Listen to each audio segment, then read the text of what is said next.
ധർമ്മേന്ദ്ര പ്രധാൻ രാജിവെച്ചിരിക്കുന്നു എന്നുള്ളതാണ്. അതായത് CJP-യുമായുള്ള ചർച്ചയ്ക്ക് തൊട്ട് മുൻപ് കേന്ദ്ര വിദ്യാഭ്യാസ മന്ത്രി രാജിവെച്ചിരിക്കുന്നു. ഈ സമരത്തിലെ ഏറ്റവും പ്രധാനപ്പെട്ട ആവശ്യം, ഒന്നാമത്തെ ആവശ്യം, കേന്ദ്ര വിദ്യാഭ്യാസ മന്ത്രിയായ ധർമ്മേന്ദ്ര പ്രധാന്റെ രാജി ആണ് എന്നുള്ളതാണ്. അദ്ദേഹം ഇതാ രാജിവെച്ചിരിക്കുന്നു, സ്ഥാനത്ത് അദ്ദേഹം മാറിയിരിക്കുന്നു. ആ രാജി പ്രധാനമന്ത്രി സ്വീകരിച്ചിരിക്കുന്നു എന്നാണ്. കേന്ദ്ര സർക്കാരിന്റെ പരാജയം, കേന്ദ്ര സർക്കാർ ഈ ആവശ്യം സമരത്തിന് മുന്നിൽ കീഴടങ്ങിയിരിക്കുന്നു. ഏറ്റവും പ്രധാനപ്പെട്ട ആവശ്യമായ ധർമ്മേന്ദ്ര പ്രധാന്റെ രാജി തന്നെ ഇപ്പോൾ ഉണ്ടായിരിക്കുന്നു. വലിയ സമര വിജയം,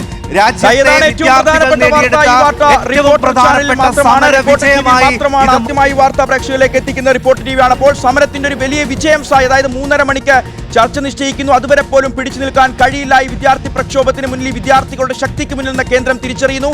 മറ്റൊരു മാർഗവുമില്ലാതെ മോദി സർക്കാരിലെ, മൂന്നാം മോദി സർക്കാരിലെ പ്രധാനപ്പെട്ട ചുമതലയുണ്ടായിരുന്ന 3ാം സ്ഥാനക്കാരൻ എന്ന് തന്നെ പറയാം, ധർമ്മേന്ദ്ര പ്രധാൻ രാജിവെച്ചിരിക്കുന്നു. സായ്, അത് തന്നെയാണ് ഈ സമരത്തിന്റെ ഏറ്റവും പ്രധാനപ്പെട്ട ആവശ്യം. ഒരു ഘട്ടത്തിൽ പോലും ഇതിൽ നിന്ന് പിന്മാറാതെ രാജ്യത്തെ വിദ്യാർത്ഥികളും യുവാക്കളും പ്രതിപക്ഷവും എല്ലാവരും എന്തിനു വേണ്ടിയാണോ ഉറച്ചു നിന്നത് ആ ഒരു തീരുമാനത്തിലേക്ക് എത്തിക്കാൻ അവരെ കൊണ്ട് സാധിച്ചിരിക്കുന്നു.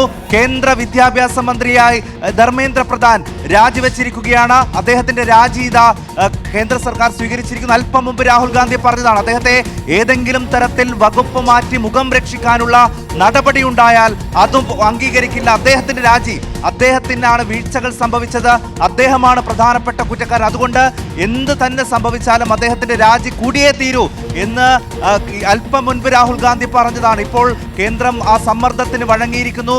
ആ സമര വീര്യത്തിന് മുന്നിൽ കേന്ദ്ര സർക്കാർ മുട്ടുമടക്കിയിരിക്കുന്നു, കേന്ദ്രം കീഴടങ്ങിയിരിക്കുന്നു. BJP-യുടെ നരേന്ദ്രമോദിയുടെ ഏറ്റവും പ്രധാനപ്പെട്ട വിശ്വസ്തനായ ധർമ്മേന്ദ്ര പ്രധാനെ ഒടുവിൽ BJP കൈവിട്ടിരിക്കുന്നു. അദ്ദേഹം രാജിവെച്ചിരിക്കുന്നു. കേന്ദ്ര സർക്കാർ രാജ്യത്തെ യുവതലമുറയ്ക്ക് മുന്നിൽ, വിദ്യാർത്ഥികൾക്ക് മുന്നിൽ കീഴടങ്ങിയിരിക്കുന്നു എന്ന് തന്നെ പറയേണ്ടി വരും. കഴിഞ്ഞ എത്രയോ ദിവസങ്ങളായി ജന്തർ മന്ദറിൽ വിദ്യാർത്ഥികൾ നടത്തുന്ന സമരം, അവർ നേരിട്ട മർദ്ദനം ഒക്കെ നമ്മൾ കണ്ടതാണ്. ഒരു ഘട്ടത്തിൽ പോലും അവർ അതിൽ നിന്ന് പിന്തിരിയാൻ ശ്രമിച്ചില്ല. അവരുന്നയിച്ച, മുന്നോട്ട് വെച്ച ഏറ്റവും പ്രധാനപ്പെട്ട ആവശ്യമായ ധർമ്മേന്ദ്ര പ്രധാന്റെ രാജി എന്നുള്ള ആവശ്യം അവർ നേടിയെടുത്തിരിക്കുന്നു.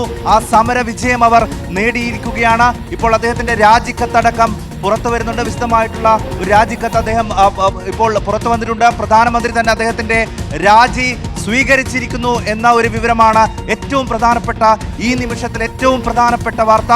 ധർമ്മേന്ദ്ര പ്രധാൻ, കേന്ദ്ര വിദ്യാഭ്യാസ മന്ത്രി, നീറ്റ് ചോദ്യപേപ്പർ ചോർച്ചയിൽ ഏറ്റവും പ്രധാനപ്പെട്ട ആരോപണ വിധേയനായ ധർമ്മേന്ദ്ര പ്രധാന്റെ രാജി ഇപ്പോൾ സംഭവിച്ചിരിക്കുന്നു. ഇപ്പോൾ CJP പ്രതിനിധികളടക്കം മാധ്യമങ്ങളെ കാണുന്നുണ്ട്. ഇത് അവർ നേടിയെടുത്ത ഒരു വിജയമാണ്, അവരുടെ സമര വിജയമാണ്. എല്ലാ തരത്തിലുമുള്ള പ്രതിബന്ധങ്ങളിൽ അവരെ അവിടെ നിന്ന്, സമര കേന്ദ്രങ്ങളിൽ നിന്ന് ഒഴിപ്പിക്കാൻ എല്ലാ തരത്തിലുമുള്ള ശക്തിയും പ്രയോഗിച്ചിട്ടും അതിൽ നിന്നൊന്നും പിന്തിരിയാതെ മുന്നോട്ട് വെച്ച ഏറ്റവും പ്രധാനപ്പെട്ട ആവശ്യത്തിൽ അവർ ഉറച്ചു നിന്നതോടുകൂടിയാണ് ഈ ഒരു കാര്യം അവർക്ക് നേടിയെടുക്കാൻ കഴിഞ്ഞത്.